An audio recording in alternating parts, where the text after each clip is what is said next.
మాజీ CM YCP అధినేత YS Jagan పై TDP నేత బుద్ధ వెంకన్న ఫైర్ అయ్యారు. పోలీసులు ఎక్కడున్నా వారి బట్టలు ఊడదీస్తారని చేసిన వ్యాఖ్యలు జగన్ నైజాన్ని మరోసారి బయటపెట్టాయన్నారు. ఒక పథకం ప్రకారం కిరాయి మూకలను తీసుకొని వైఎస్ జగన్ విజయవాడకు వచ్చాడని అన్నారు. పోలీసులు ముందే పసిగట్టి ఎక్కడికక్కడ అడ్డుకున్నారని తెలిపారు. వంశీని కలిసిన తరువాత జగన్ పని అయిపోయిందన్నారు. నందిగం సురేష్ ని ఇలా ఎందుకు కలవలేదని బుద్ధ వెంకన్న ప్రశ్నించారు. దాన్ని చూసి మళ్ళీ నిన్న వంశీని కలవడం మొదలుపెట్టి పిన్నెలు రామకృష్ణారెడ్డిని కలిసావు, వల్లభనేని వంశీ కలిసావు. సరే, నేను నందిగం సురేష్ మంచాడని చెప్పను. నందిగం సురేష్ ఒక దళితుడు, ఆ దళితుడు 4 నెలలు జైల్లో ఉన్నాడు. ఎందుకు కలవలా నువ్వు? దళితుల మీద నువ్వు ప్రేమ లేదు, దళిత వ్యతిరేకివి. అలాగే ఇవాళ వంశీ ఎవరిని కిడ్నాప్ చేశాడు, ఎవరిని బెదిరించాడు? ఒక దళితుడిని. అంటే దళితుల్ని బెదిరించి దళితుల్ని కిడ్నాప్ చేసిన వాళ్ళ మీద నువ్వు వెళ్ళి పరామర్శించలేంటి? వరాలు కానీ వల్లభనేని వంశీ దేవినేని అవినాష్ అంటే చంద్రబాబుకి అసూయ అంట. తెలిసి మాట్లాడుతున్నావా, తెలియక మాట్లాడుతున్నావా? వాళ్ళ కుటుంబాలకు రాజకీయ భిక్ష పెట్టింది ఎవరు?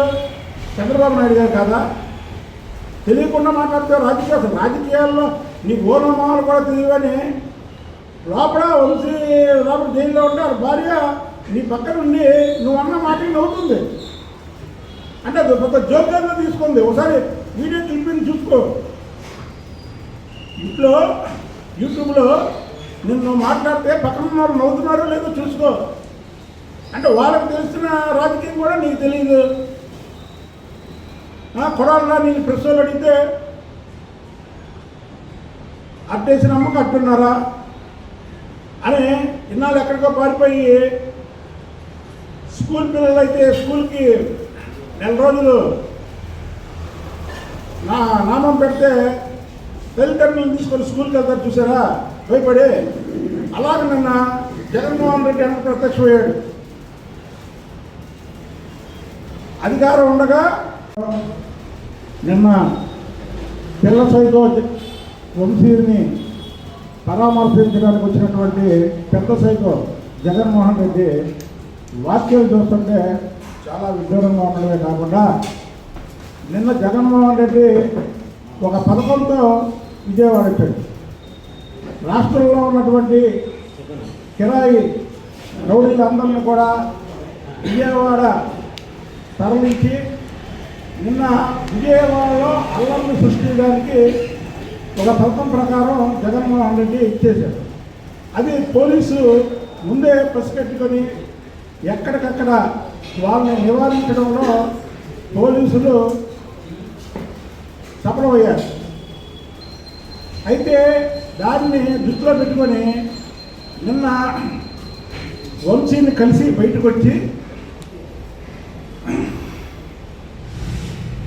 పోలీసులు ఎవరైతే వాళ్ళ అరెస్టులు చేశారో ఎక్కడున్నా బట్టలు కూడా తీస్తారని ఒక పెద్ద జోక్ వేసాడు.